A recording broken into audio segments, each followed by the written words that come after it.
வளைகுடா நாடான பஹ்ரைனில் தமிழர்களுக்கு உள்ள வேலை வாய்ப்புகள் என்னென்ன என்பது குறித்து பஹ்ரைன் நாட்டு தொழிலதிபர் டாக்டர் சாந்தினியிடம் எமது சிறப்பு செய்தியாளர் சலீம் அமெரிக்காவில் நடத்திய நேர்காணலை தற்போது பார்க்கலாம்.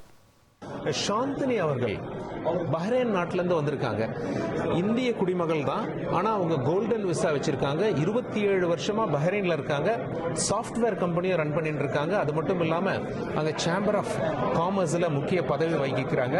இந்தியாவில் இருந்து சென்ற பெண்மணி அங்கே கோலோச்சு கொண்டிருக்கிறார்கள். சாந்தினி மேம், வணக்கம். வணக்கம். நம்ம தமிழர்களுக்கு சாஃப்ட்வேர் கம்பெனியில் வேலை வாய்ப்பு எப்படி இருக்கு பஹ்ரைனில்? அருமையான வேலை வாய்ப்பு இருக்கு. இப்போ நம்மளோட மற்ற உலகத்தில் இருக்க எல்லா இடத்த விட எதனால நான் வந்து இங்க வேலை வாய்ப்பு, அது கூட அவங்களுடைய வாழ்வியல் வந்து ரொம்ப நல்லா இருக்கும். லைஃப் ஸ்டைல் அப்படிங்கிறது வந்து ரொம்ப ரொம்ப நல்லா இருக்கும். ஏன்னா வந்து நீங்க எல்லா இடத்த கம்பேர் பண்ணும் போதும் இங்க வாங்குற சேலரியில ஒரு 20% 30% தான் நம்ம செலவாகும். மீதி 70% நம்ம சேமிக்கலாம், இந்தியாவுக்கு நம்ம அனுப்பலாம். ஏன்னா நம்ம வாங்குற சேலரி அதிகமா இருக்கும் சில நாடுகள்ல, ஆனா அதுல வாங்குறதுல 10% தான் சேமிக்க முடியும். ஆனா நீங்க வளைகுடா நாடுகள்ல வந்து உங்களுக்கு வந்து இதுவே டாக்ஸ் கிடையாது, இன்கம் டாக்ஸ் கிடையாது. நீ வாங்குற சம்பளம் எல்லாமே மொத்தமா 100% நமக்கு தான். அதனால வந்து இந்த வேலை வாய்ப்பு வந்து அருமையா இருக்கு. கத்தார், பஹ்ரைன், சவுதி இப்போ வந்து பெருசா ஓபன் ஆயிட்டு இருக்கு. ஸோ இந்த நாடுகள் எல்லாமே வந்து ரொம்ப வந்து வரவேற்கிறாங்க இந்தியர்களை. ஏன்னா அவங்களுக்கு ரொம்ப பிடிக்கும் நம்மளுடைய பண்பாடு, நம்மளுடைய லாயல்ட்டி, நம்மளுடைய உணவு வகைகள், அது அவங்களுடைய கலாச்சாரம் எல்லாமே கலந்து இருக்கிறதுனால அவங்க ரொம்ப சந்தோஷப்படுறாங்க. வேலை வாய்ப்புகள் அதிகமா இருக்கு. நம்மளுடைய தமிழர்கள் வந்து நிறைய வளைகுடா நாடுகளுக்கு வந்து நிறைய சேமிக்கலாம், நிறைய நம்மளுடைய நாட்டில் இன்வெஸ்ட் பண்ணி நிறைய இன்னும் மற்ற பேருக்கும் வந்து வேலை வாய்ப்புகளை ஏற்படுத்தலாம். அமெரிக்காவில் சாஃப்ட்வேர் இன்ஜினியரா இருக்கிறதுக்கும் பஹ்ரைன்ல சாஃப்ட்வேர் இன்ஜினியரா இருக்கும், இந்தியாவில் சாஃப்ட்வேர் இன்ஜினியரா இருக்கிறதுக்கும் என்ன வித்தியாசம்? ஓகே, அது பொருளாதார முக்கியமான ஒரு காரணம். இப்போ வந்து அமெரிக்காவில் சாஃப்ட்வேர் இன்ஜினியரா இருந்தா அவங்க வந்து இப்போ ஒரு இந்தியாவுக்கு வந்து வரணும் போகணும் அப்படின்னும் போது அது வந்து மிகப்பெரிய ஒரே வருஷத்துல அவங்களால ஒரு 4 வாட்டி வர முடியாது. அதே நீங்க வளைகுடால இருக்கும்போது ஒரு வருஷத்துலயே 2 வாட்டி 3 வாட்டி போகலாம். இது வந்து பெரிய ஒரு வரப்பிரசாதம். நம்மளோட நாட்டோட நம்ம ரொம்ப சீக்கிரமா போயிட்டு வரலாம். அது வந்து ஒரு நாட் ஓன்லி வந்து நம்ம வீட்டை மீண்டு பார்க்க போறது இல்லை, நம்மளுடைய அப்டேஷன், அதாவது சாஃப்ட்வேர் அப்டேட்ஸும் வந்து நம்ம நிறைய பண்ணிக்கலாம். ஏன்னா நம்ம இந்தியாவோட ரொம்ப நெருங்கிய தொடர்புல இருப்போம், வளைகுடா நாடுகள் ரொம்ப பக்கமா இருக்கிறதுனால. அதனால மற்ற நாடுகளை விட சாஃப்ட்வேரை பொறுத்த வரைக்கும் எல்லா டெக்னாலஜியும், இப்போ பஹ்ரைன் பாத்தீங்கன்னா பஹ்ரைன்ல வந்து இல்லாத டெக்னாலஜியே இல்லை. ஆரக்கிளோ, சாப்போ, மைக்ரோசாஃப்ட் டைனமிக்ஸோ எல்லாத்துலயும் வந்து நம்பர் 1 இருக்காங்க. யாருமே வந்து ஒரு சாதாரண ஒரு சாஃப்ட்வேர் யூஸ் பண்ண மாட்டாங்க. அதனால இந்த பிளேஸ்ல வந்து இவங்க பண்ணும்போது up to date top notch டெக்னாலஜியை கத்துப்பாங்க.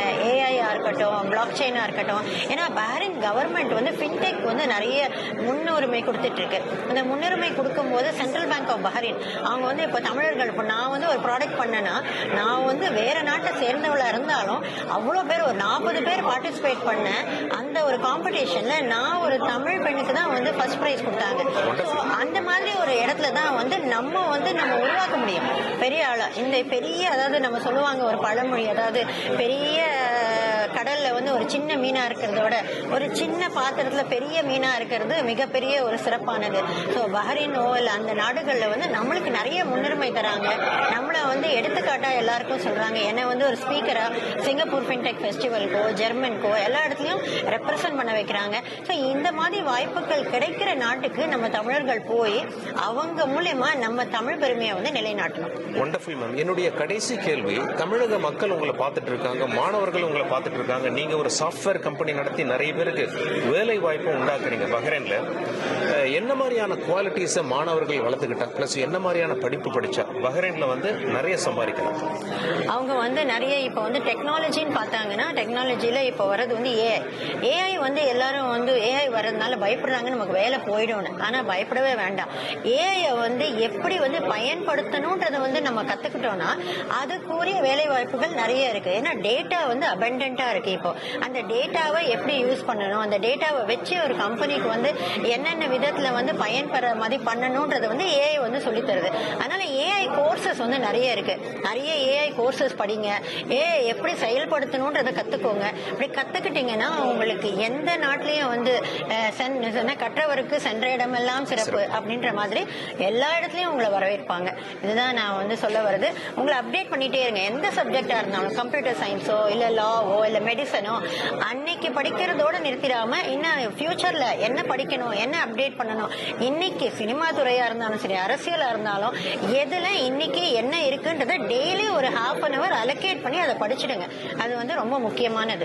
ரொம்ப ரொம்ப நன்றி சாந்தினி மேம். அதாவது பஹ்ரைன் நாட்டில் நம்ம தமிழர்களுக்கு என்னென்ன வேலை வாய்ப்பு இருக்கு அப்படின்னு சொல்லி ரொம்ப தெளிவா பாமர மக்களுக்கு புரியுற மாதிரி, மாணவர்களுக்கு புரியுற மாதிரி சொன்னீங்க. நிறைய பேருக்கு வேலை வாய்ப்பு ஏற்படுத்திட்டு இருக்கீங்க.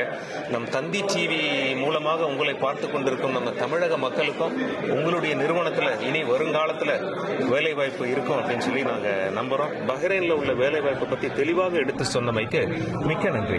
மிக்க நன்றி. வேலை வாய்ப்பு மட்டும் இல்ல, உங்களுடைய ப்ராடக்ட்ஸ் நீங்க ஏதாவது தமிழ்நாட்டில் பண்ணிருந்தீங்கன்னா அதை வந்து நீங்க வளைகுடா நாடுகளுக்கு ஏற்றுமதி பண்ணலாம். அதுக்கு நிறைய ஃபெசிலிட்டிஸை வந்து கவர்மெண்ட் பண்ணியிருக்கு. அதனால நீங்க எல்லாரும் வாங்க, வந்து வளைகுடாவில் இன்னும் வந்து வளம் பெற வாழ வாழ்த்துகிறேன். நன்றி மேம். அமெரிக்காவிலிருந்து தந்தி செய்திகளுக்காக சலீம்.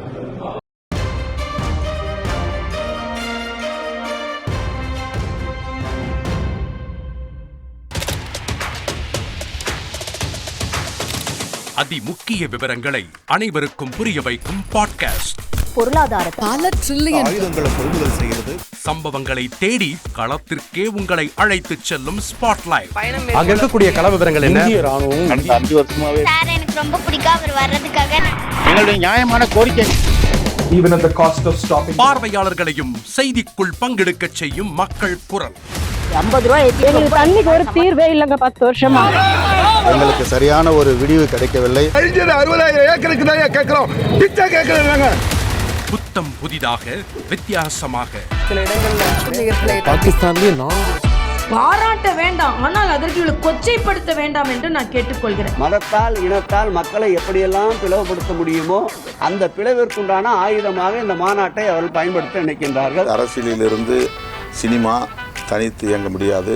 அனைத்தும் உங்களுக்காக. எப்போதும் இணைந்திருங்கள் தந்தி டிவியுடன். 2,62,00,000 அதிகமான மக்களின் உள்ளங்களை வென்ற தந்தி டிவியின் டிஜிட்டல் தளங்கள். 1,23,00,000 யூடியூப் சப்ஸ்கிரைபர்ஸ், 46 லட்சம் ஃபேஸ்புக் ஃபாலோவர்ஸ், 23 லட்சம் இன்ஸ்டாகிராம் ஃபாலோயர்ஸ், 23 லட்சம் எக்ஸ் ஃபாலோவர்ஸ், 11 லட்சம் தந்தி ஆப் டவுன்லோட்ஸ், 35 லட்சம் வெப்சைட் மந்த்லி ஆக்டிவ் யூசர்ஸ். அசுரபலம் கொண்ட எங்கள் டிஜிட்டல் கரங்களில் உங்கள் விளம்பரங்களை சேர்க்க வாட்ஸ்அப் பண்ணுங்க. 8939888378. Email advttanditv@dttv.in. இனி செல்லும் இடமெல்லாம் செய்தி. தந்தி டிவியின் வாட்ஸ்அப் சேனலை ஃபாலோ பண்ணினா செல்ல இருக்கும் இடமெல்லாம் செய்தி. இதோ QR கோட், இப்பவே ஸ்கேன் பண்ணுங்க, ஃபாலோ பண்ணுங்க.